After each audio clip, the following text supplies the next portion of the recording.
राधा वल्लभ लाल की जय। श्रीमद् भागवत महापुराण की जय। सब संतन की जय। सब भक्तन की जय। सब विप्रन की जय। गंगा यमुना मैया की जय। जय जय श्री राधे। नमः पार्वती पतये हर हर द्वारिकाधीश की जय। परम मंगल में परात्पर अखिलेश्वर अकारण करुणा वरुणालय भक्तवांशा कल्पतरु तड़िद्वित विनिंदित पीतांबरधारी श्री बालकृष्ण लाल की वांगमयी शब्दमयी प्रतिमूर्ति हम आप सबके मध्य में विराजमान श्रीमद् भागवत महापुराण को बारंबार प्रणाम। मंच पर उपस्थित समस्त विप्रवृंद, समस्त गंधर्वजन और इस कथा के निमित्त यजमान और पूरा परिवार एवं आप सभी श्रोता भाई बंधु मातृशक्ति सबको जय श्री कृष्ण, जय सिया राम, जय श्रीमन नारायण, जय जय श्री राधे। परम सौभाग्य, आज से यहाँ बिसौली में कथा का प्रारंभ हो रहा है। सर्वप्रथम तो हम व्यास मंच से आपको क्षमा मांगते हैं कि आज बहुत विलंब हुआ हमको आने में, लेकिन इसका फिर हमने दूसरा भाव रास्ते में ही सोचा। यहां से अगली कथा करने जाएंगे, उस बीच में एक दिन है 21 तारीख। वैसे तो 21 को एक कार्यक्रम में मुझे पहुंचना है, पर हमने उसकी व्यवस्था कर ली। हम 12 बजे यहीं से ही हेलीकॉप्टर से चले जाएंगे, लेकिन 11 बजे तक 21 तारीख को कथा सुना के जाएंगे। तो आज का यह क्रम इतना अव्यवस्थित हो गया। एक तो धीरे धीरे ठंड का समय आ रहा है, तो हवाई जहाजों का आना जाना भी विलंब से चल रहा है। बंबई से उड़े ही लेट, और फिर उड़े उतरने के लिए आए आगरा। आगरा है एयरफोर्स का एयरपोर्ट, तो वहाँ बेस कैंप है, इस वजह से प्रायोरिटी वहाँ के जहाज़ों को दी जाती है। तो हम 1.5 घंटा तो ऊपर ही घूमते रहे आगरा में। कुछ ट्रेनिंग चल रही थी या कुछ बड़े विमान आ रहे थे एयरफोर्स के, उसकी वजह से घूमते रहे ऊपर। फिर आगरा एयरपोर्ट में एक और नियम है कि आप एयरपोर्ट से रोड तक आपको गाड़ी अंदर लेने नहीं आ सकती, आपको एयरपोर्ट की गाड़ी से ही जाना पड़ता है बाहर। और वो एयरपोर्ट की गाड़ियां जब तक पूरी भर ना जाएं तब तक जाती नहीं। तो क्रम ऐसे ही बनते चले गए कि हर हाल में हमको विलंबित होना था। फिर आगरा से चले तो जय हो भैया, आप सब बदायूं बिसौली वाले, हाईवे तो है ही नहीं, एक ही रोड है। अब सिंगल रोड पर कितनी गाड़ी भागे, आप विश्वास नहीं मानेंगे, 250 किलोमीटर हम ही गाड़ी चला के आए हैं। क्योंकि हमारे जो अब ये सब क्रम बनते चले गए, जो हमारे वाहन चालक हैं उनके घर में कहीं ब्याह था तो वो वहां चले गए। फिर एक भैया थे, उनसे गाड़ी आगरा तक मंगाई, आगरा से खुद ही चला के लाए। अच्छा सुनिए, इतना ही नहीं, हेलीकॉप्टर की भी व्यवस्था देखी कि यहाँ उतर जाए, तो दिल्ली में इतना धुंध कि हेलीकॉप्टर उड़ ही नहीं पा रहे। तो किसी भी योजना से समय पर पहुंच पाना असंभव ही हो रहा था। फिर भी गूगल मैप पे डाला तो समय आया 8 बजे पहुंचेंगे। हमने कही भाई चलो, हमारी ही कथा है, ब्यास तो हम हैं ही। कभी कभी गरुण जी नहीं उड़ते, ठाकुर जी गरुण जी को उड़ाते। एक कथा आती है कि गरुण जी को एक बार अभिमान हो गया कि मेरे बिना तो ठाकुर जी कहीं जा ही नहीं सकते। तो भगवान बोले अच्छा गरुड़ जी को इतना अभिमान। तो भगवान ने अपनी इकन्नी उंगली गरुड़ जी के ऊपर रखी और कहा अब उड़ो। गरुड़ जी महाराज फड़फड़ाते रहे लेकिन ठाकुर जी की उंगली को भी उड़ा नहीं पाए। तब गरुड़ जी बोले भगवान ये कैसी लीला। तब भगवान बोले वास्तव में तुम हमको लेके नहीं उड़ते हो, हम तुम पर बैठ के दोनों हाथ और दोनों पैरों से पकड़ के हम उड़ते हैं। तुमको लगता है कि तुम उड़ रहे हो पर वास्तव में हम उड़ाते हैं तुमको। तो आज वही हुआ। हमारे साथ जो दो भैया आए, ये दोनों कैसे बेचारे राम राम जपते आए हैं हमें ही पता है, लेकिन ये था कि आज कथा प्रारंभ तो करनी ही है। चाहे आप एक ही व्यक्ति बैठा होता तो भी हम कथा सुनाते। अब देखो ताली वाली बात तो नहीं है कुछ भी।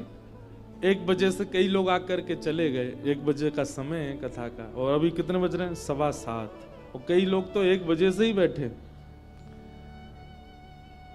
तो आप सब लोगों को प्रणाम है, वंदन है। अब तो आ ही गए बिसौली, अब तो कहीं जाना नहीं है। अब तो रोज कथा समय से ही रहेगी। हमारे जितने भी पदाधिकारी गण, हमारे जितने पुलिस सेवा के समस्त जन यहाँ खड़े हैं, सब सेवा में आए हैं। कथा के निमित्त मात्र यजमान और जितने भी श्रोता हैं सबको हम दंडवत प्रणाम करते हैं। और आज प्रथम दिन की कथा है तो थोड़ी देर चर्चा करके और फिर विश्राम देंगे। कल से कथा का समय क्या है? 2 बजे, लेकिन 2 हमारे लिए है, आप लोगों के लिए 1:30 बजे है। आप 1:30 बजे ही आ जाइए। 2 बजे से कथा का प्रारंभ होगा और बड़े भाव से हम लोग कुछ चर्चाओं को श्रवण करेंगे। बोलो वृंदावन बिहारी लाल की। अब एक चीज सुन लें कि 20 को कथा विश्राम नहीं होगी। 21 को सुबह सुबह कथा होगी 9 बजे से 11:30 बजे तक और उसके बाद हम यहाँ से प्रस्थान करेंगे। तो 1 दिन और कथा होगी, इसलिए आप सब लोग आइएगा।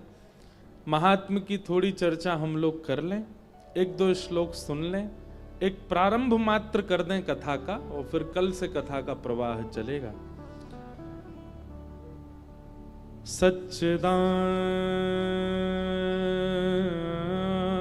सच्चिदानंद रूपाय विश्वोत्पत्त्यादि हेतवे तापत्रय विनाशाय श्री कृष्णाय वयं नमः। सच्चिदानंद रूपाय। भगवान के 3 रूप हैं, सत्य, चैतन्य और आनंद। सबसे पहली बात है कि श्री ठाकुर जी सत्य स्वरूप हैं। बहुत ध्यान से सुनिएगा आप। ठाकुर जी सत्य हैं। मैं एक बात कथा में कहा करता हूं कि यदि कोई व्यक्ति सुबह शाम पूजा नहीं करता, मंगलवार के व्रत नहीं करता, सोमवार के व्रत नहीं करता, लेकिन वह व्यक्ति सत्य जरूर बोलता है, तो वो व्यक्ति भी किसी जपी से, किसी तपस्वी से, किसी योगी से कम नहीं है। बहुत ध्यानपूर्वक सुनिएगा हमारी बात। हम लोग व्रत उन चीजों का करते हैं जिन चीजों के हम आदी होते हैं। जैसे कि अन्न के हम आदी हैं, अन्न के बिना हम रह नहीं सकते, इसलिए हम उसका व्रत करते हैं। महीना में 1 दिन, महीना में 2 दिन, हफ्ते में 1 दिन हम व्रत करते हैं। उस अन्न का त्याग करके हम ठाकुर जी को ये बताते हैं कि नाथ देखो हमने ये त्याग किया, अब इसके बदले हम पर आप कृपा करो। पर अब जैसे जैसे समय आगे बढ़ता जा रहा है, हमारी जरूरतें कुछ और हो चुकी हैं। आज अन्न का व्रत करना कोई बड़ी बात नहीं है। हम कथा में कहा करते हैं व्रत करना है तो मोबाइल का करके दिखाओ। अन्न का व्रत करना बहुत सरल हो चुका है, पर फोन का व्रत करना बहुत कठिन है। अगर आपसे कहा जाए कि भाई आने वाली अब सोमवार को आपको व्रत करना है, लेकिन महादेव को प्रसन्न करने के लिए अन्न नहीं छोड़ना, एक दिन फोन नहीं चलाना, वो आपके लिए ज्यादा कठिन हो जाएगा। अन्न को आप त्याग सकते हो। ये अन्न का व्रत तो उस समय प्रारंभ हुआ था जब हमारा सर्वस्व अन्न ही था, जब सब कुछ नहीं था, केवल अन्न से ही हमारा गुजर बसर होता था। इसलिए अपने व्रतों को परिवर्तित कीजिए। जरूरी नहीं है कि आप अन्न का ही व्रत करो।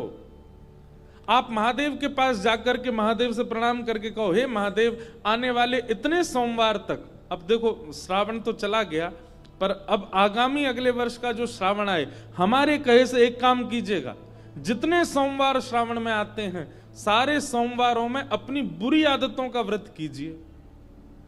हर सोमवार को ये नियम ले लीजिए, सोमवार सोमवार हम क्रोध ही नहीं करेंगे, हमारा व्रत रहता है भाई, क्रोध नहीं आएगा चाहे कोई कितना ही बुरा करे। आप विश्वास माने, अन्न के व्रत से ज्यादा प्रभावशाली व्रत आपका माना जाएगा। और एक बार को हो सकता है कि अन्न के व्रत से भगवत प्रसन्नता नहीं हो, लेकिन क्रोध का व्रत करोगे तो श्री महादेव निश्चित प्रसन्न होंगे। क्रोध का व्रत और लोभ का व्रत, काम का व्रत, ऐसे ही सत्य व्रत, मैं सत्य ही बोलूंगा चाहे कुछ हो जाए, यह भी एक व्रत है, यह भी एक अनुष्ठान है। और इस व्रत अनुष्ठान का फल अन्न के व्रत से कई गुना ज्यादा है। जो सत्य व्रत नहीं कर पाते, जो क्रोध व्रत नहीं कर पाते, जो कोई और नियम धारण व्रत के नहीं कर पाते, वो अन्न का व्रत करते हैं। हम अन्न के व्रत के हम खुद भी अन्न का व्रत करते हैं, एकादशी को, हम कोई उसके विरोध ही नहीं है, लेकिन एक बात कह रहे हैं कि व्रत करना है तो उन चीजों का करो जिनसे आपका स्वभाव बिगड़ रहा है।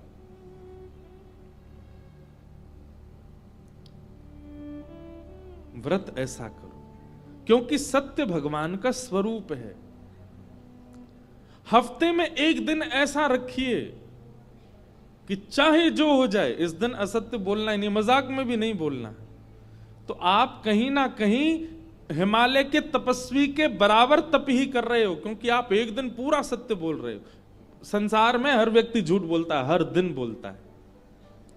व्यास मंच पर हम बैठे हैं, हमसे भी झूठ बोलता है। व्यास मंच पर नहीं बोलता, पर अपने व्यवहार में, अपने परिवार में, अपने मित्रता में, अपने सखी संबंधियों के साथ हमारा भी झूठ हो जाता है। लेकिन कोई एक ऐसा दिन हो, और एक बात याद रखिएगा, आप जिस दिन को चुनेंगे कि उस दिन हमको सत्य ही बोलना है, ठाकुर जी भी परीक्षा उसी दिन करेंगे। ऐसी कोई नीति बनाएंगे कि आपको सत्य बोलना ही पड़ेगा। आप सत्य से बचोगे ही। लेकिन याद रहिएगा, अपने अपने व्रत के प्रति निष्ठावान हो जाइएगा, चाहे जो हो जाए आप सत्य ही बोलो। एक कथा सुनाए, नामदेव जी महाराज हुए महाराष्ट्र में। नामदेव जी का एकादशी निष्ठा थी, मैं कथा में सुनाता हूं। वो एकादशी के दिन अन्न नहीं खाते थे, और खाना भी नहीं चाहिए, शास्त्र मना करते हैं। एकादशी व्रत करते थे, और केवल करते ही नहीं थे, नामदेव जी के आगे जो आ जाता था उस सबसे एकादशी करवाते थे। मान लीजिए आप घूमते घूमते नामदेव जी के आगे आ गए और आप कहीं अन्न खा रहे हो और नामदेव जी ने आपको देख लिया, तुरंत हाथ पकड़ लेंगे, आपके हाथ में जो सामग्री होगी उसको दूर रख देंगे, बोले भैया आज एकादशी, आज अन्न नहीं खाओगे। और जब तक द्वादशी लग नहीं जाएगी आपके पीछे पीछे घूमेंगे कि कहीं ये अन्न ना खा ले। ऐसा नियम था उनका। खा रहे हो और नामदेव जी ने आपको देख लिया, तुरंत हाथ पकड़ लेंगे, आपके हाथ में जो सामग्री होगी उसको दूर रख देंगे, बोले भैया आज एकादशी, आज अन्न नहीं खाओगे। और जब तक द्वादशी लग नहीं जाएगी आपके पीछे पीछे घूमेंगे कि कहीं ये अन्न ना खा ले। ऐसा नियम था उनका। एक दिन भगवान बोले नामदेव जी की परीक्षा ली जाए, और ठाकुर जी एक दीन हिंसा ब्राह्मण बनकर के आ गए।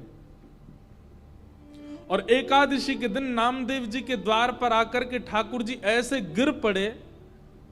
नामदेव जी दौड़ करके गए, अरे ब्राह्मण देवता आए हैं, अरे कोई जल लेकर के आओ, अरे गृहिणी सुनो जल्दी इनकी सेवा करो। वो ब्राह्मण कहने लगा, अरे भैया नामदेव, मैं बहुत दिन से भूखा हूं, मुझे किसी ने कहा इस नगर में तुम ही वैष्णव हो, कृपा करके मुझे कुछ खिला दो ना, अन्न खिला दो, मुझे बहुत भूख लगी है। नामदेव जी बोले, क्षमा करना भगवान, आज तो एकादशी है। अब वो ब्राह्मण कहने लगा, अरे तुमको एकादशी की पड़ी है? मैं पिछले कितने दिनों से अन्न नहीं पाया मैंने, मेरे प्राण निकलने वाले हैं, इस समय अन्न ही मेरे प्राण हैं, तुम यदि अन्न नहीं खिलाओगे तो मैं मर जाऊंगा। नामदेव जी महाराज बोले, भगवान केला खा लो, सेब खा लो, दूध पी लो, पर अन्न नहीं खिलाऊंगा, आज एकादशी है। और मेरे प्राण निकल गए तो? नामदेव जी बोले, तो फिर बहुत अच्छा है, एकादशी के दिन प्राण निकलेंगे तो वैकुंठ ही जाओगे, लेकिन अन्न नहीं खाने दूंगा, चाहे आप जो कहो। अब वो कोई ब्राह्मण कोई और थोड़ी, भगवान ही आए थे। अब तो ठाकुर जी जोर जोर से चिल्लाने लगे, अरे भैया मुझे कोई बचाओ, मुझे कोई अन्न खिलाओ, मुझे कोई रोटी चावल कुछ तो खिलाओ, मेरे प्राण निकल रही है, नामदेव मुझे कुछ नहीं खिला रहा है। अड़ोसी पड़ोसी इकट्ठे हो गए, सब लोग बोले, ए नामदेव तुम्हारी एकादशी है, तुम करो एकादशी, उनसे क्यों करवा रहे हो? नामदेव जी बोले, मेरा नियम है, मेरी आंखों के आगे जो आ जाएगा सबसे करवाऊंगा मैं तो। अब पड़ोसी कहने लगे, ब्राह्मण देवता आप तो हमारे साथ चलो, हमारे यहां चलो, वहां पा लेना। नामदेव जी ने हाथ पकड़ लिया, बोले ले जाने भी नहीं दूंगा। ब्राह्मण बोले, बड़ा विचित्र है भाई, मेरे प्राण निकल जाएंगे। बोले भले ही निकल जाए, खिलाने के लिए मना थोड़ी किया, केला देता हूं, सेब दे रहा हूं, आपको दूध दे रहा हूं, लेकिन अन्न नहीं दूंगा। अब ठाकुर जी तो जब नाटक करने में आते हैं तो सबको पीछे छोड़ देते हैं।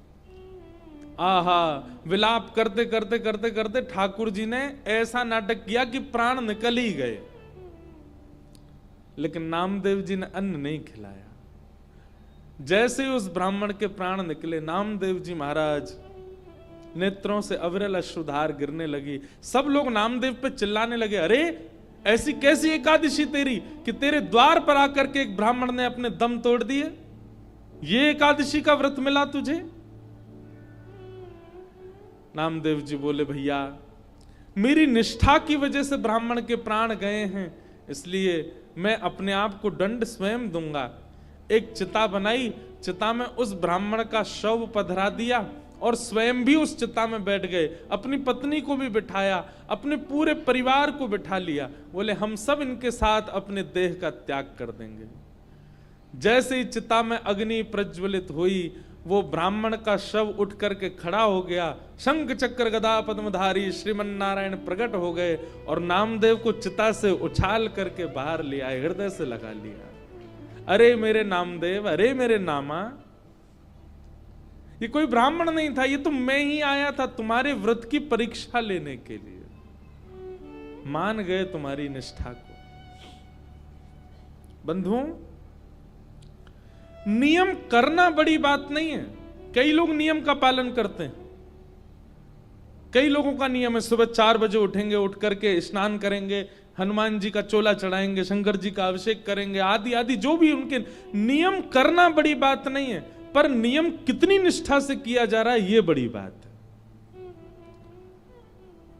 वो आपका डेली रूटीन की तरह नहीं होना चाहिए, वो निष्ठा के साथ होना चाहिए, उत्सुकता के साथ होना चाहिए।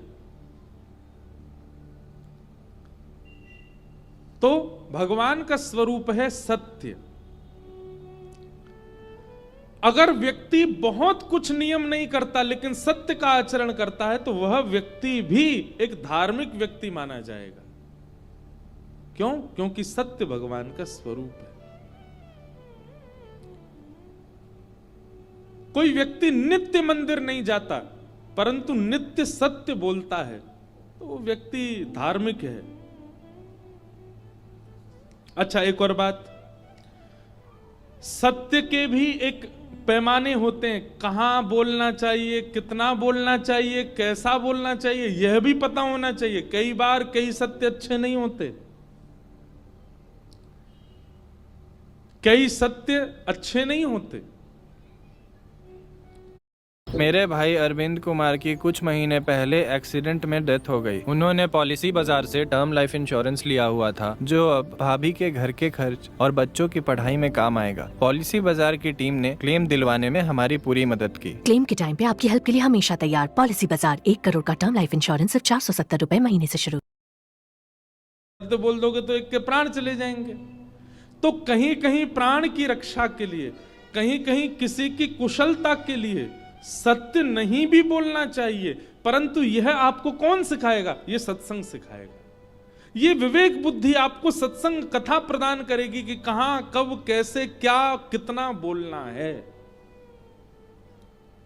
पर सत्य का आचरण। तो सत्य भगवान का स्वरूप, दूसरा चैतन्य भगवान का स्वरूप है। बंधुओं, विश्व में सब जगह परमात्मा जड़ दिखाई देते हैं। मूर्ति में दिखाई देंगे, धातु में दिखाई देंगे, पत्थर में दिखाई देंगे, परंतु वो दिख रहे हैं हमको, है नहीं।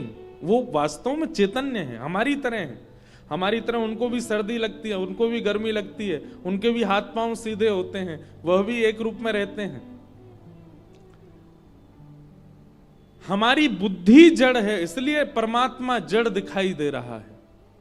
मीराबाई की बुद्धि चैतन्य हो गई थी, इसलिए जहां देखती थी वहीं उनको परमात्मा दिखते थे।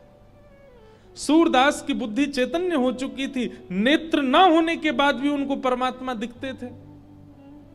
वास्तव में कथा सुनने का पर्पस क्या है? कथा सुनने का उद्देश्य क्या है? हमारी जड़ बुद्धि चैतन्य हो जाए। महाराज, जड़ बुद्धि चैतन्य हो जाएगी ना, तो जित देखूं उतित श्याममयी है। जिसको देखोगे उसमें ठाकुर जी का अनुभव होने लग जाएगा। और जड़ बुद्धि का स्वरूप क्या है? कि ठाकुर जी में भी दोष दिखने लग जाए, तो ये समझो यही जड़ बुद्धि है। और निर्जड़ बुद्धि कौन सी है? सामान्य व्यक्ति को देख करके भी उसमें ठाकुर जी का अनुभव होने लग जाए, यही जड़ शून्य बुद्धि है। कथा का उद्देश्य जड़ शून्य बनाना है बुद्धि को, जड़ युक्त नहीं। 7वें दिन, और अब तो उल्टा हो गया, अब 8वें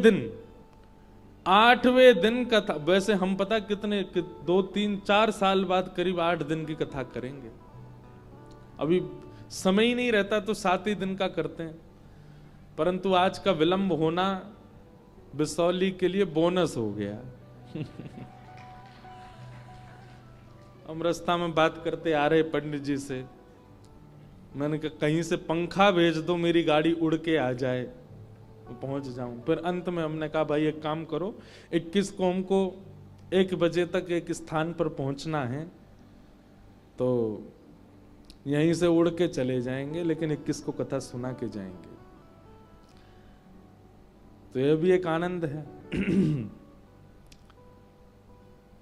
8 दिन बाद आपकी दृष्टि परिवर्तित होनी चाहिए। जैसी आज है वैसी ही 8वें दिन भी है। जैसा स्वभाव आज है वैसा ही 8वें दिन भी है। जैसी बोली चाली आज है वैसी 8वें दिन भी है। तो निश्चित मानिए आपने समय को व्यर्थ किया। आप रमेश हो,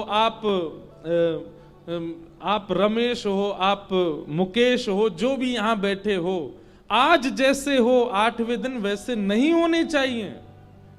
आपके अंदर सरलता जन्म ले, आपके अंदर दीनता आवे, आपके अंदर दैन्य भाव आवे, आपके अंदर पहले से अति प्रेम आ जाए, तो समझो कथा को आपने सुना।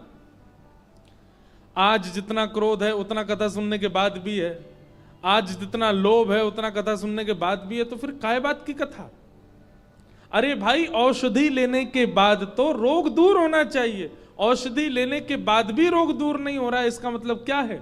या तो औषधि एक्सपायर हो चुकी है, या फिर औषधि लेने वाला व्यक्ति नियम का पालन नहीं कर रहा है।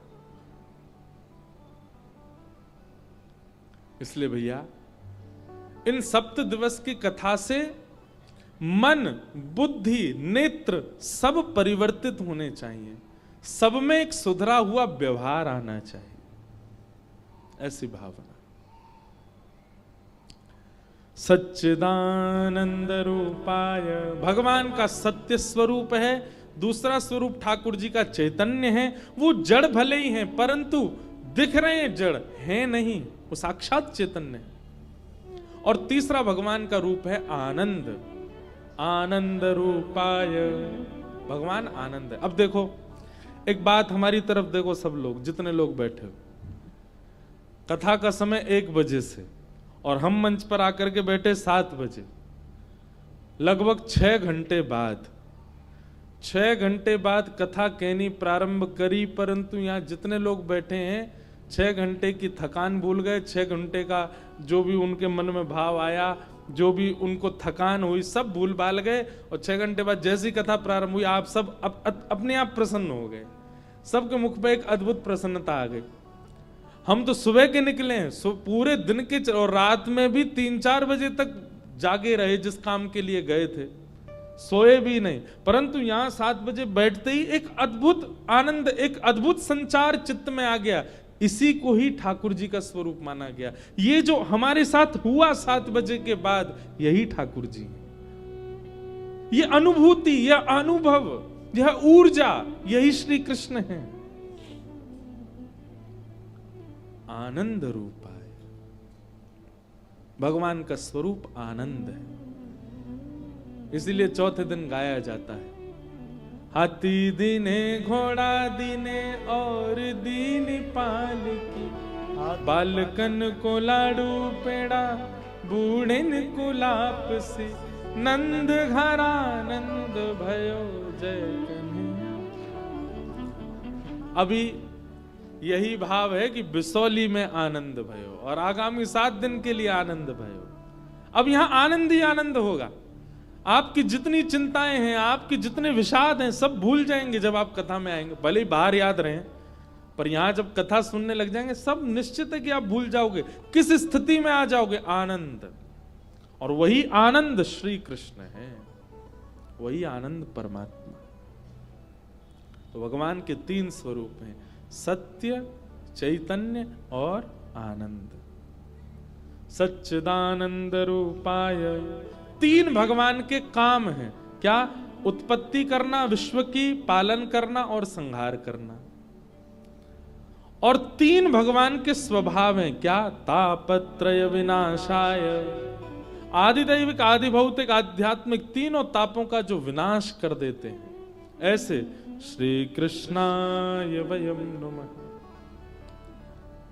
कोई तन दुखी, कोई मन दुखी, कोई धन बिन रहत उदास, थोड़े थोड़े सब दुखी, सुखी राम के दास। कोई तन से परेशान है, बीमारियां लगी हैं। कोई धन से परेशान है कि धन ही नहीं है। किसी का तन भी सुखी है, किसी पे धन भी बहुत है, लेकिन वो अपने मन से ही परेशान है। कई लोग आपने देखे बहुत धनवान है, शरीर भी बढ़िया है, फिर भी मुख पे मुस्कान नहीं है उनके। क्यों? मन से दुखी है।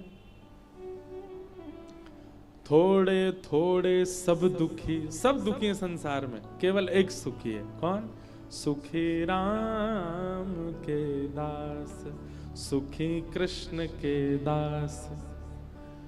जो राम कृष्ण भजते हैं वही सबसे ज्यादा सुखी है, वही सबसे ज्यादा प्रसन्न है।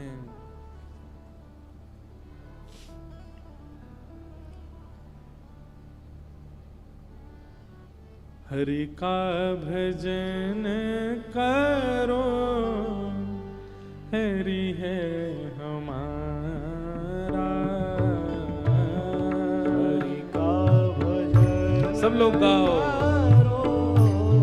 हरि है हमारा। हरि का भजन करो, हरि है हमारा।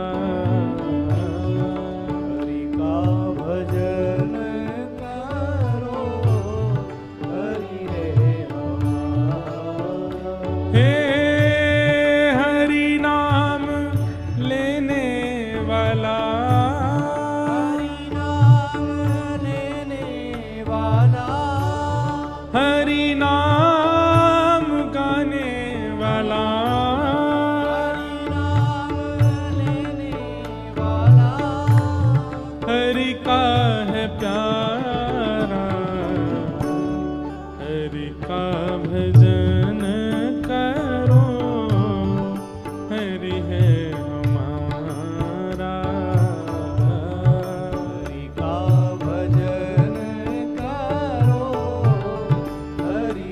करताल बजा के गाओ।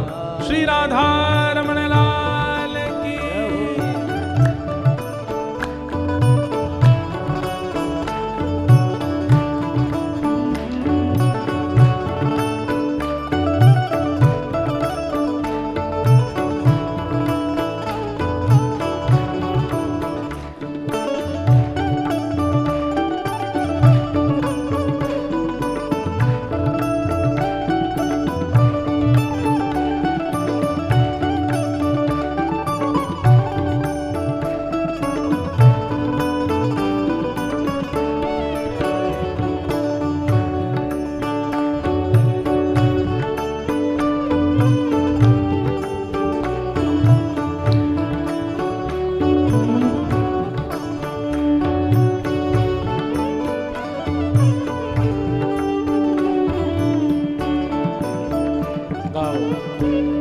हरि नाम से तेरा काम बनेगा। हरि नाम से तेरा काम बनेगा। हरि नाम से तेरा काम बनेगा। हरि नाम से तेरा काम बनेगा। हरि नाम ही तेरे साथ चलेगा। हरि नाम ही तेरे साथ चलेगा। हरि नाम लेने वाला। नाम लेने वाला।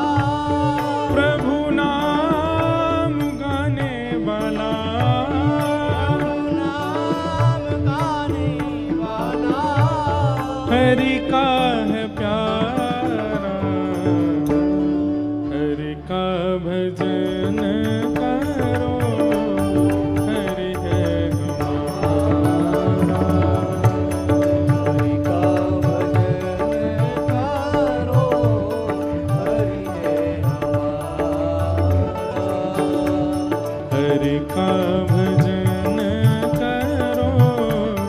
हरि है हमारा। हरि का भजन करो। हरि है हमारा। हे हरि नाम लेने वाला। नाम लेने वाला। हरि नाम गाने वाला। नाम गाने वाला। ओ हरि का है प्यारा। हरि का भजन करो। हरि है हमारा। हरि का भजन करो। हरि है हमारा। हरि का भजन करो। हरि है हमारा। हरि का भजन करो। हरि है गोविंद बोलो हरि गोपाल बोलो। करताल बजा के गाओ। गोविंद बोलो हरि गोपाल बोलो। गोविंद बोलो हरि गोपाल बोलो। श्री राधा रमण हरि गोविंद बोलो। रमण हरि गोविंद बोलो। श्री राधा रमण हरि गोविंद बोलो। रमण हरि गोविंद बोलो। जय गोविंद बोलो हरि गोपाल बोलो।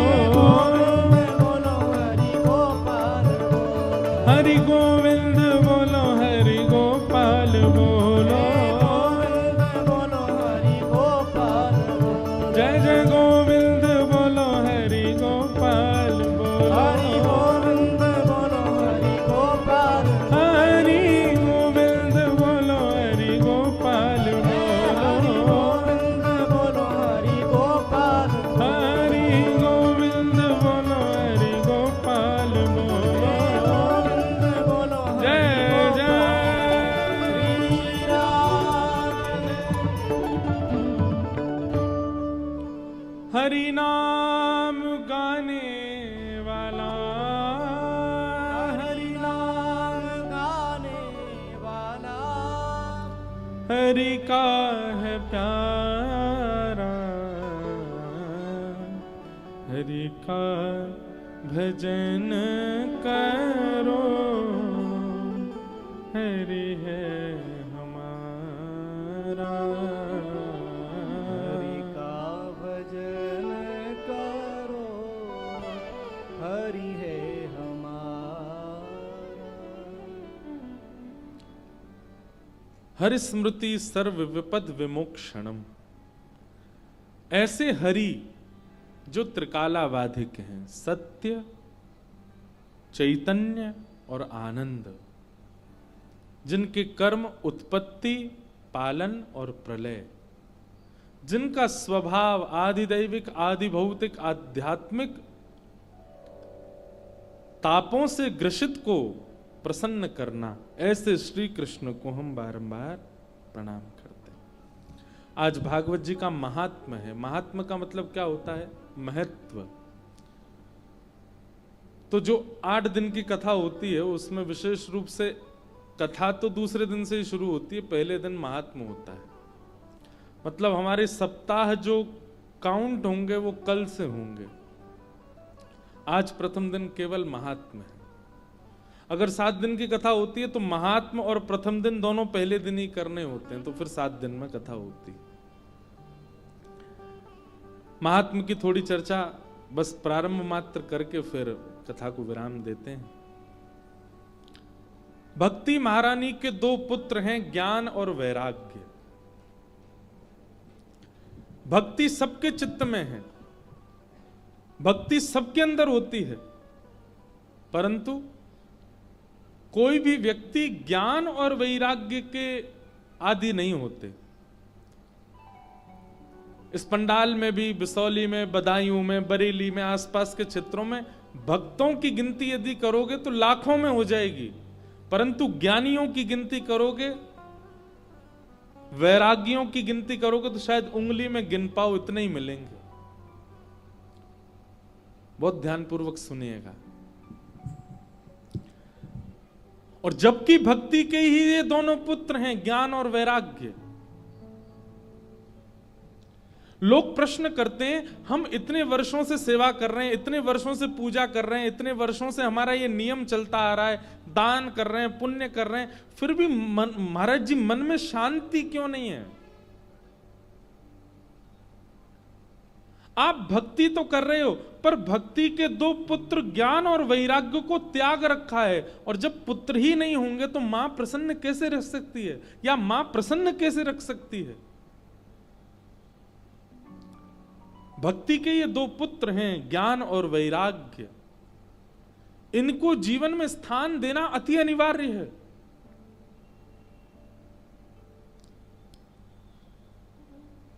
अब रही बात ज्ञान और वैराग्य, मैं कथा में कहा करता हूं, ज्ञान का मतलब बहुत ज्यादा पता होना नहीं होता।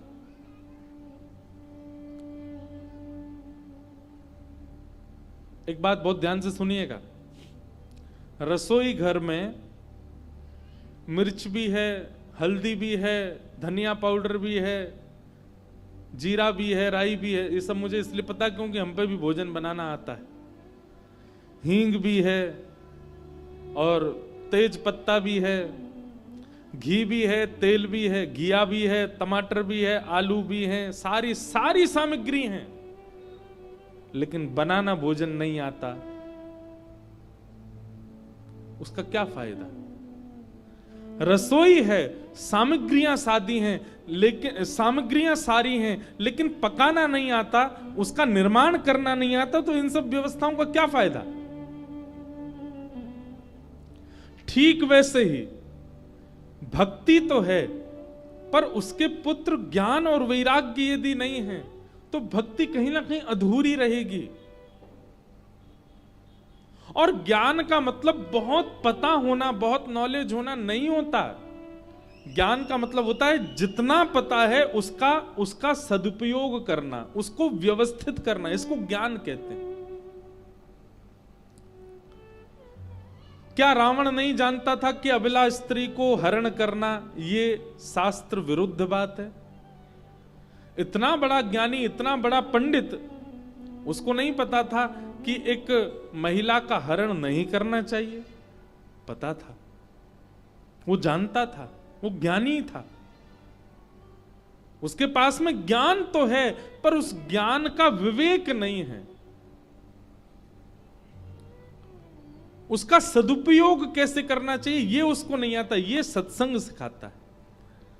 आपको नॉलेज तो बहुत हो जाएगी, आपको पता तो बहुत चल जाएगा, आप अपने पास अर्जित तो बहुत कर लोगे, लेकिन उसको व्यवस्थित कैसे करना चाहिए ये आपको सत्संग सिखाएगा।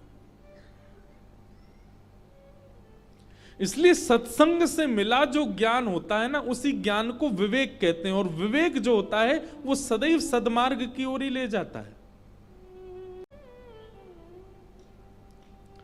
इसलिए भक्ति तो हमारे चित्त में है, पर उसके पुत्र ज्ञान को भी लाइए, उसके दूसरे पुत्र वैराग्य को। अब वैराग्य का मतलब क्या है? वैराग्य का मतलब बिसौली छोड़ दो, बदायूं छोड़ दो, यहां से छोड़ छाड़ के अपने बोरिया बिस्तर सब बांध करके पत्नी बच्चे परिवार सब छोड़ दो, हरिद्वार चले जाओ, हिमालय पे चले जाओ, वृंदावन चले जाओ, ये वैराग्य है?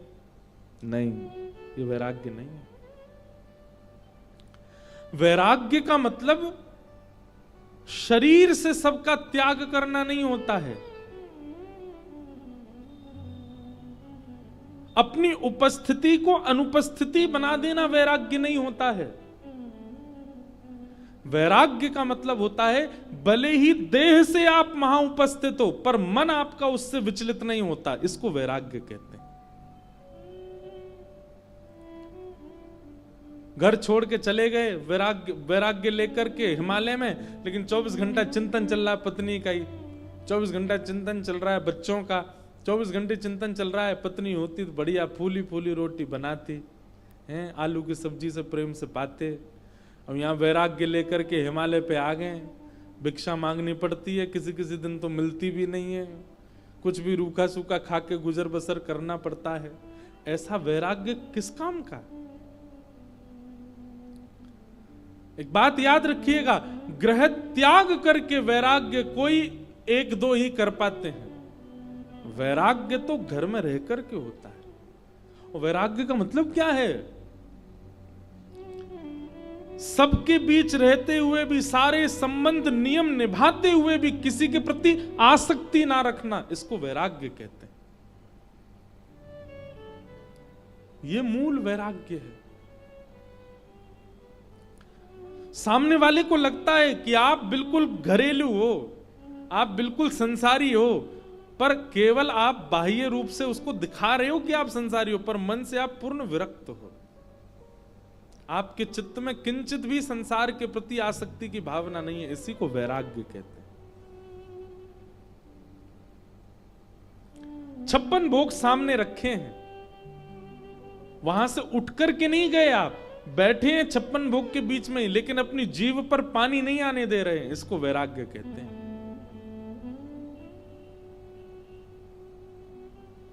वैराग्य का मतलब वस्तु का त्याग नहीं, वैराग्य का मतलब वस्तु के प्रति इच्छा का त्याग, उसको वैराग्य कहते हैं। और ये वैराग्य भक्ति के दूसरे पुत्र हैं। तो ज्ञान और वैराग्य के बिना भक्ति के मार्ग पर यदि आप हैं, भक्ति प्रधान है, भक्ति सर्वस्व है, पर कहीं ना कहीं ज्ञान और वैराग्य भी साथ होंगे तो भक्ति पुष्ट होगी, भक्ति आपको प्रसन्न करेगी, भक्ति आपको सम बना देगी। नहीं तो आप विचलित ही रहोगे, कितने भी नियम कर लो, कितनी भी कथाएं सुन लो, कितनी भी भक्ति कर लो। ज्ञान यानी कि विवेक, वैराग्य यानी कि आसक्ति नष्ट नहीं हुई है तो भक्ति से आप कभी प्रसन्न नहीं रह पाओगे।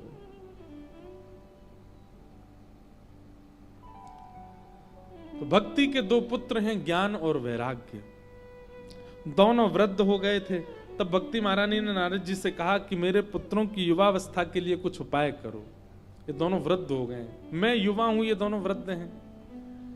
तब नारद जी महाराज ने विचार किया कि इनकी वृद्धता का कारण है लोगों में ज्ञान वैराग्य न होना।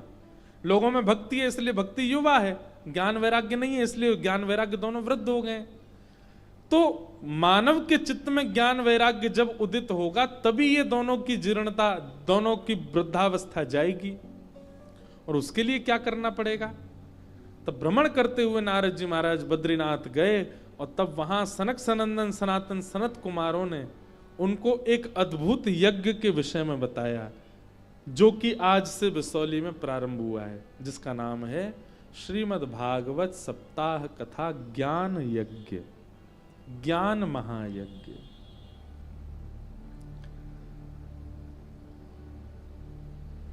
सनत कुमारों ने कहा, नारद जी यदि आप ज्ञान वैराग्य की वृद्धावस्था को दूर करना चाहते हैं तो उसके लिए एक ही उपाय है। क्या? सत्कर्म सूचको नूनम ज्ञान यज्ञ स्मृतो बुधये श्रीमद् भागवतालाप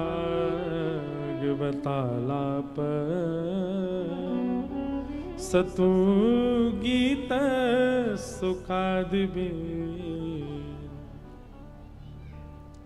हे नारद जी, श्रीमद् भागवत की कथा कराओ, जो कि सुखदेव जी ने परीक्षित को सुनाई थी। वही सुख और परीक्षित संवाद का एक अनुष्ठान करो, उसी से ज्ञान वैराग्य दोनों युवान होंगे। और सनत कुमारों की बात मान करके नारद जी आए और ऋषिकेश के सुंदर गंगा जी के घाट पर आनंद वन में श्रीमद् भागवत की कथा हुई और वहीं आकर के भक्ति के दोनों पुत्र ज्ञान और वैराग्य युवा हो गए, जिससे यह बात स्थापित हो गई कि भक्ति से मिलने वाली प्रसन्नता यदि चाहते हैं तो ज्ञान वैराग्य को युवा करना पड़ेगा, और ज्ञान वैराग्य की युवावस्था यदि चाहते हैं तो उसके लिए भागवत सुननी पड़ेगी। श्रीमद् भागवत ही एकमात्र ऐसा शास्त्र है जो आपके चित्त में ज्ञान और वैराग्य को युवा बना सकता है, ज्ञान और वैराग्य को पुष्ट कर सकता है।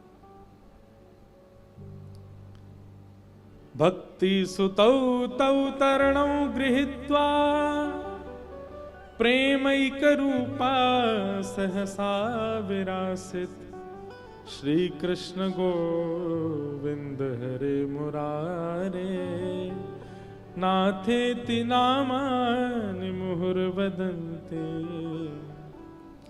श्री कृष्ण गोविंद हरे मुरारे, हे नाथ नारायण वासुदेव। इसी कीर्तन को करते करते ज्ञान और वैराग्य दोनों युवा हो गए और भक्ति महारानी अत्यंत प्रसन्न हो गई। बोलो श्रीमद् भागवत महापुराण की। इस प्रकार भागवत जी के महात्म्य में ज्ञान और वैराग्य की युवावस्था का कारण बताया।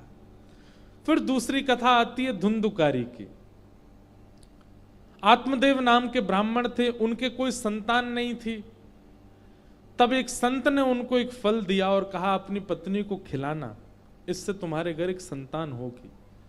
परंतु उनकी पत्नी ने स्वयं फल नहीं खाया, बांझ गैया को खिला दिया और स्वयं चली गई मायके, ऐसा बहाना बना कि मैं तो अब गर्भवती हूं, माँ के यहां रहूंगी, वहीं सेवा कराऊंगी और वहां जब बालक जन्म लेगा तब आऊंगी। और अपनी सहेली के बालक को, जिसने 9 महीने बाद जन्म लिया, उसको अपना पुत्र बना करके घर ले आई। सहेली को बहुत पैसा दे दिया। आत्मदेव जी बड़े प्रसन्न हो गए कि मेरे घर पुत्र हुआ। तभी समाचार मिला कि गौशाला में भी गैया ने भी एक मानवों जैसे बालक को जन्म दिया। आत्मदेव जी ने उसका नाम गोकर्ण रखा और अपने पुत्र का नाम पत्नी के कहने पर धुंधुकारी रखा। बंधुओं देखो, एक बात सुनेंगे, नाम का भी बहुत प्रभाव होता है जीवन पर। प्राचीन काल में हम लोग ब्राह्मण देवताओं से नाम पूछते थे, संतों से, गुरुजनों से बालकों के नाम पूछते थे या बड़े बुजुर्गों से नाम पूछते थे। आजकल गूगल गुरुजी बताते हैं नाम।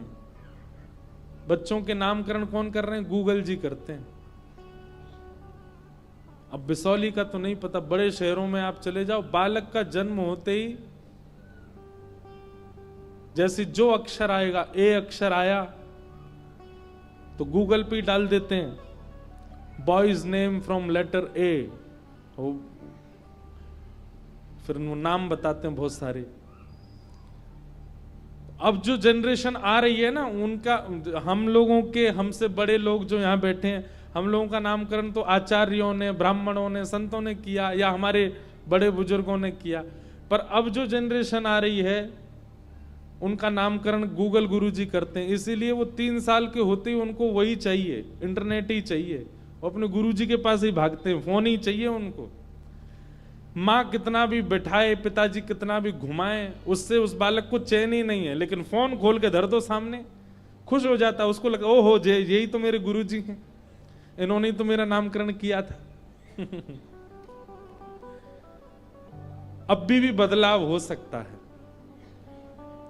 चाहे 1 वर्ष प्रतीक्षा करनी पड़े, पर नामकरण अपने बालकों का किसी आचार्य से, गुरु से या ब्राह्मण से ही करवाओ, और नहीं मिले तो फिर अपने घर के बड़े बुजुर्गों से कोई नाम पूछ के रखो। नाम से आप देख रहे हैं पूरा जीवन परिवर्तित होता है, नाम से, नाम पर ही पूरा जीवन चलता है। और केवल जीवन नहीं चलता, आपके जाने के बाद भी नाम ही रह जाएगा संसार में। आपकी 3 पीढ़ियां तक जब हम पितृ बन जाएंगे, हम लोग भी जब चले जाएंगे, तो पिंडदान आदि भी हमारे नाम से ही किया जाएगा। नाम कब तक चलता है? इसलिए भैया नाम सबसे पहला संस्कार, शुद्ध होना चाहिए नामकरण संस्कार। नाम बहुत अच्छा सा रखो, सोच समझ के रखो, गुरु आचार्यों से पूछ के रखो। हमको लोग मिलने आते हैं, बच्चों को लेके आते हैं, हम पूछते नाम क्या, ऐसा नाम बताते तो हमें भी ये कहां से रखा, गूगल पे मिला था, वहीं से समझ आ जाता है ये बालक फोन बहुत चलाएगा, क्योंकि इसके। लेकिन जिसका नामकरण आचार्य करते हैं, जिसका नामकरण गुरुजन करते हैं, वो फिर भविष्य में चल करके गुरुजन, माता पिता और सब श्रेष्ठ जनों का सेवक भी बनता है। ये सब बातें सुनने में थोड़ी हास्यपद लगती हैं, पर इनकी गहराइयों को आप समझ नहीं रहे हैं। ये समझने वाली बात है, ये परिवर्तन करने वाली बात है, आपको करना चाहिए। जो भी ऐसा परिवार यहां कोई बैठा हो जहां अभी संतान आने वाली है, जहां आ चुकी है वो तो कुछ नहीं कर सकते, अब सोचो कि अब नाम बदलवा दें, अब अच्छा अब ना, अब तो जो हो गया सो हो गया। लेकिन जिनके यहां अब आने वाले हैं, वो प्रयास करना कि कोई गुरु आचार्य ही नाम रखे। उसका प्रभाव आपको देखने को मिलेगा उस बालक में। हमारा नाम, मुझे अपने नाम के बहुत कम लोग मिलते हैं दुनिया में। इंद्रेश नाम के लोग मुझे बहुत ही कम मिले, 1 या 2 ही मिले होंगे आज तक। 27-28 वर्ष की आयु में 2-3 लोगों से मिला हूं जो इंद्रेश नाम के। हमारे पिताजी ने, हमारे गुरु महाराज परम पूजनीय प्रातः वंद श्रीमद् भागवत के सचल विग्रह श्री रामानुजाचार्य गुरु जी ने नाम रखा। कई लोग सोचते हैं इंद्रेश का मतलब होता है इंद्र देवता, नहीं। ये एश जिनके भी नामों में आता है, जैसे गोपेश, रमेश, महेश, तो एश का मतलब सीधा लगा लीजिए, इसका संधि विच्छेद करके आगे वाले अर्थ के जो ईश हैं वो है नाम।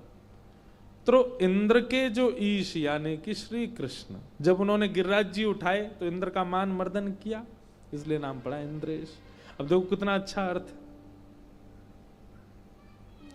ऐसे ही बच्चों का नाम अर्थ से, और उनको बच्चों को बताओ, आचार्य से ही बुलवाओ, इनके नाम का अर्थ इनको पता हो।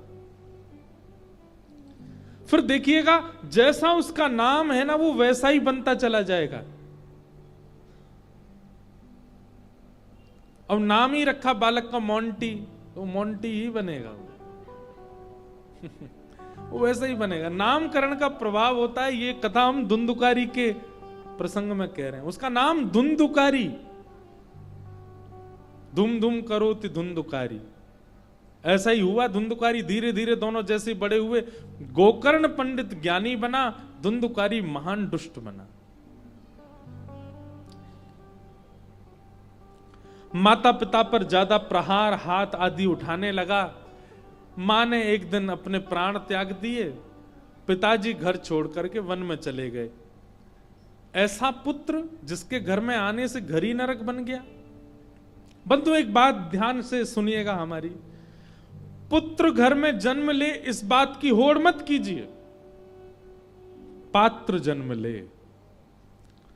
और देखो, जन्म चाहे पुत्र ले चाहे पुत्री ले, पात्र बनाना माता पिता के हाथ में।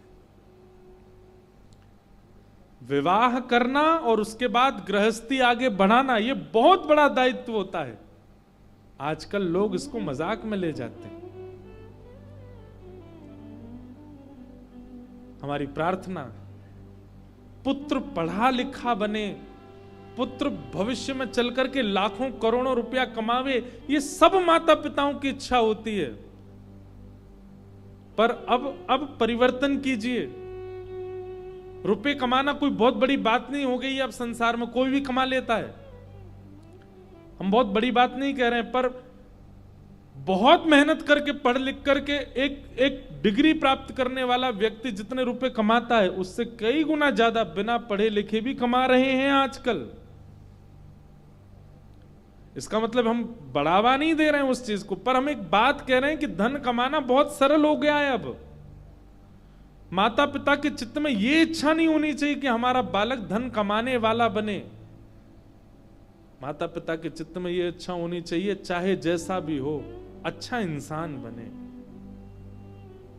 इसका स्वभाव, इसका व्यवहार, इसकी बुद्धि, इसका चिंतन, वो समाज को कुछ दे। भले ही बहुत ज्यादा ना कमा पाए, वो जरूरत नहीं हमको। बहुत ज्यादा कमाने वाला पुत्र पता है पुलिस ऋषि के खानदान में हुआ था। कौन? रावण। उसने तो इतना कमाया कि पूरी नगरी सोने की बना दी, और इतना ऐश्वर्य कमाया कि कुबेर भी उसके यहां पर झाड़ू पोंछा करने आ जाते हैं। देवता भी थर थर कांपते थे रावण के मारे। क्या ऐश्वर्य की कमी, क्या नाम की कमी, क्या यश की कमी, क्या धन की कमी थी रावण के पास। वो सब कुछ था रावण के पास जो आज का व्यक्ति चाहता है कि जीवन में मुझे मिले, पर चरित्र अच्छा नहीं था। और चरित्र अच्छा ना होने की वजह से लाखों वर्षों से हर दशहरा पर रावण जलाया जाता है। इसलिए भैया, भैया आज तो हम अभी पीछे ही लुढ़कते। व्यासपीठ कह रही हैं कि अब समय पूरा हो गया, 8 बज गए, हम तो 1 बजे से प्रतीक्षा कर रहे हैं। तो हम एक बात कह के अपनी बात पूरी करें कि माता पिता ये संकल्प लीजिए कि हमारी पुत्री या पुत्र एजुकेशन में आगे जाए, खूब बढ़िया स्कूल कॉलेज यूनिवर्सिटी में पढ़े, अच्छी बात, लेकिन नहीं बन पाए एजुकेशन में आगे, नहीं पढ़ पाए अच्छी यूनिवर्सिटी कॉलेज में, तो कम से कम अच्छा इंसान बने, व्यक्तित्व अच्छा हो उसका। अरे बड़े बड़े शहरों में तो एक गलत चीज सिखाई जा रही है, पता है क्या? बच्चों को बोलते हैं चतुर नहीं बनोगे तो संसार तुम्हारा फायदा उठा लेगी, तुम चंट चालाक नहीं होगे। अरे कितने विवाह टूट रहे हैं, किस लिए? क्यों विवाह नहीं करना उससे? वो लड़की बहुत सीधी है, इतनी सीधी लड़की नहीं चाहिए हमको, उस लड़के से विवाह क्यों? अरे नहीं, बहुत ज्यादा ही सरल है। ये कलयुग का प्रभाव है कि आपको सीधे लोग, सच्चे लोग, सरल लोग, सहज लोग अच्छे नहीं लग रहे हैं। अब ये लगता है कि संसार में रहने के लिए चतुर होना बहुत जरूरी है, स्मार्ट होना बहुत जरूरी है। एक बात हमारी बहुत ध्यान से सुनिएगा, और इसी बात के साथ आज की कथा को विराम देंगे। जितने चतुर बनोगे, जितने स्मार्ट बनोगे, जितने ज्यादा बुद्धिमान और जितने ज्यादा संसार की हर चीज को जानने वाले बन जाओगे, आप संसार के प्रिय बन जाओगे। लेकिन आप जितने सरल, जितने सहज, जितने प्रिय, जितने डाउन टू अर्थ, जितने दीन बनोगे, उतने ज्यादा ठाकुर जी के प्रिय रहोगे। आपके हाथ में संसार का प्रिय बनना है कि ठाकुर जी का। संसार उसी से प्रेम करता है जो बहुत चतुर है, लेकिन ठाकुर जी उसी से प्रेम करते हैं जो बहुत भोला है, बहुत सरल है, बहुत सहज है। आप कहते हैं कि भाई चतुराई बहुत जरूरी, नहीं तो संसार आपका दुरुपयोग कर। अरे आप सरल बन के तो देखो, कोई आपके साथ छल करने आएगा तो ठाकुर जी आड़े आ जाएंगे सामने। ये सीधा है, इसका तुम दुरुपयोग थोड़ी कर सकते हो, हम साथ खड़े। इसलिए भैया हमारे बालक एक व्यक्ति अच्छे बने, ऐसा प्रयास करो। धुंधुकारी की वजह से गोकर्ण जी आत्मदेव जी वन में चले गए, गोकर्ण जी ने ज्ञान उपदेश किया, धुंधुकारी मर करके प्रेत बना। माता पिता से बैर करने वाला बालक निश्चित है कि वो प्रेत बनेगा। भूत बनने के भी कुछ लक्षण हैं, कल की कथा में बताएंगे हम। ऐसे कौन कौन से कर्म हैं जिनको करने से व्यक्ति मरने के बाद चाहे लाख कोशिश कर ली हो लेकिन वो भूत ही बनेगा। उनमें से एक लक्षण आज ही सुन लो, जो माता पिता पर कभी दुर्वचन बोल चुका है, जो माता पिता को कभी अपना अपना अपना अनहित चाहने वाले समझ करके उनके प्रति दुर्भाव रख चुका है। एक बात कहें, इस कलिकाल में कई जगह ऐसा भी देखने को मिला है कि माता पिता ने कुछ किया ऐसा जिसकी वजह से बालक के साथ अनित हुआ, परंतु फिर भी माता पिता ने ही कृपा करके आपको इस संसार में भेजा है। इसलिए कहीं ना कहीं आप उनके ऋणी हो, चाहे वो आपको उतनी प्रायोरिटी ना दें, फिर भी उनके प्रति कभी दुर्भाव आपके चित्त में नहीं आना चाहिए, नहीं तो मृत्यु के पश्चात थोड़ी देर के लिए सही प्रेत बनना पड़ेगा। और धुंधुकारी के साथ वही हो, धुंधुकारी ने तो बहुत कुछ किया था जिसकी वजह से वो प्रेत बने। गोकर्ण जी महाराज ने अनेक प्रयास किए लेकिन धुंधुकारी प्रेत योनि से मुक्त नहीं हुए।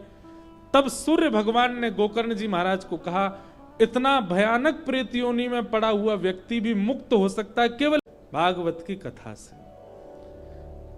श्रीमद् भागवत की कथा, आपको लग रहा है कि यहां कल से इतने लोग कथा बिसौली के सुनेंगे, बदायूं के सुनेंगे, बरेली के आके सुनेंगे, पर नहीं, ये जितना रिक्त स्थान है, जितनी भी खाली वायु स्थान, यहां कितनी प्रेतात्माएं, कितने कितने छोटे छोटे जीव हमारे व्यास मंच में बैठते ही यहां विराजमान हो गए होंगे, जो ना जाने कब से प्रतीक्षा कर रहे थे कि कब यहां कथा हो और कब हम उस कथा को सुनकर के मुक्त हो जाएं। इस सप्ताह यज्ञ से जीवित मानव का कल्याण तो होता ही है, परंतु जो जीवित नहीं है और कितने जन्मों से ना जाने प्रेत योनियों में पड़े हैं, वह भी मुक्त होते हैं। हमने तो कितनी बार कथाओं में अनुभव किया है, प्रेत योनि से मुक्त होते हुए अनुभव किया है। केवल यहां जीवित लोग नहीं, ना जाने कितनी अचेतन अदृश्य जीवात्माएं भी इस कथा पंडाल में होंगी, जो कथा सुन रही होंगी, तो 7 दिन बाद वो मुक्त हो जाएंगे। भागवत जी में वर्णन है इस बात का। भागवत जी की कथा होते ही धुंधुकारी प्रेत योनि से मुक्त होकर के भगवत धाम को प्रस्थान कर गए। बोलो श्रीमद् भागवत महापुराण की। इस प्रकार भागवत जी का महात्म्य सुनाया गया। उन महात्मा को हम प्रणाम करते हैं और पुनश्च आज प्रथम दिन बहुत विलंब से आने के लिए फिर क्षमा प्रार्थी हैं। कल से कथा आप 1:30 बजे आकर के विराजमान हो जाएं, 2 बजे से 5, 5:30 बजे तक, और अगर हमारा मन ज्यादा ही लग गया तो 6-7 बजे तक भी चल सकती है। तो कथा का क्रम चलेगा, खूब भाव से आप सब लोग श्रवण करो। जय राधे राधे राधे गोविंद राधे, जय राधे राधे राधे गोविंद राधे, राधे राधे राधे गोविंद राधे, राधे राधे राधे गोविंद राधे, गोविंद राधे गोपाल राधे, गोविंद राधे गोपाल राधे, गोविंद राधे गोपाल राधे, गोविंद राधे गोपाल राधे। एक बात और, हमारे हर कथा में प्यारे श्री गिरधर लाल जी भी संग आते हैं। उनके दर्शन का समय होता है सुबह 11 से 12 कथा से पहले, परंतु कल अवकाश में हैं लाल जी, कल सबसे नहीं मिले, परसों से लाल जी के दर्शन होंगे, तो इसलिए कल आप सब लोग कथा में ही आना। परसों से फिर सुबह 11 से 12 लाल जी के दर्शन भी होंगे।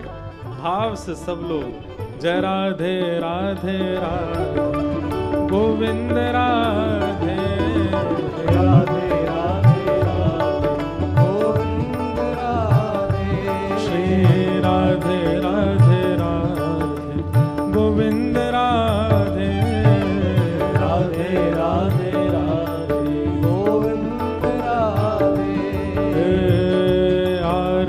अति पावन पुराण के, आरती अति पावन पुराण की, धर्म भक्ति विज्ञान काल की, धर्म भक्ति विज्ञान काल की, महापुराण भागवत निर्मल सुख मुख विज्ञान